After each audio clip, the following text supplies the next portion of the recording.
We aren't bequeathed trust. We have to earn trust in what we say and what we do. And that's not a trite comment.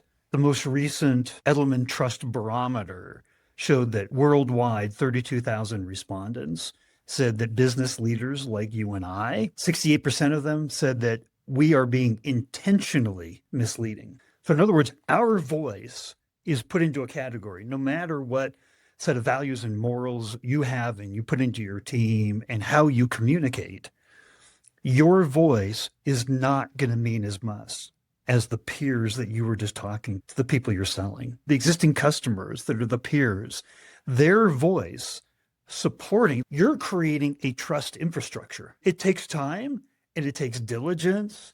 But what's most important about it is you recognize that those are the voices that matter the most. And there's a lot of companies that don't do that diligence. That's not a written case study that's in a PDF that has some testimonials in it, right?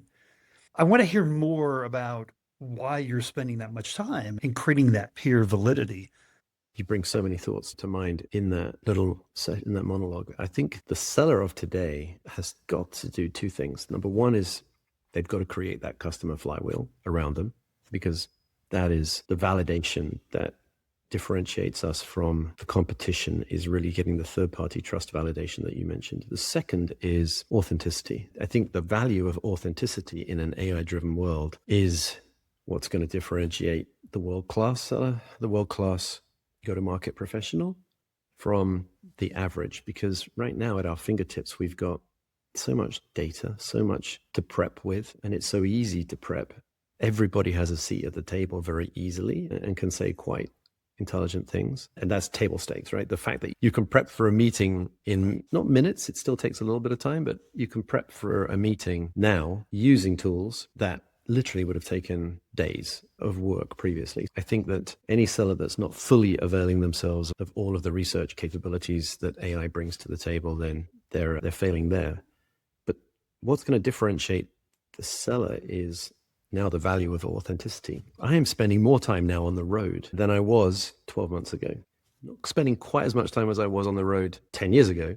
Proof point era, we were on the road, 200, 300,000 miles a year for a long time, but we weren't efficient then. Now my trips can be efficient. I am very well aligned to the customer meetings I've got. The briefings that I've got going into a customer meeting are just so precise and so world-class that I feel like I can bring real value to the table.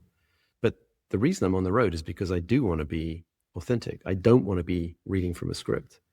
I interview a bunch of people now, Steve, and they sound great, but then you realize if you take them a little off script, everything is something they've pulled from AI. That's not how the real world functions. That gets you the seat at the table, but then you've got to still have the real world ability to react to the certain particular customer situation. And that requires depth beyond just a prompt.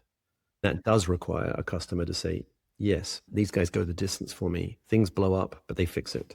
That's what I mean by authenticity, is you've got to have presence in the room. You've got to be in the room. You earn that through doing the research up front, but then you've got to be able to then go deep with the customer when needed.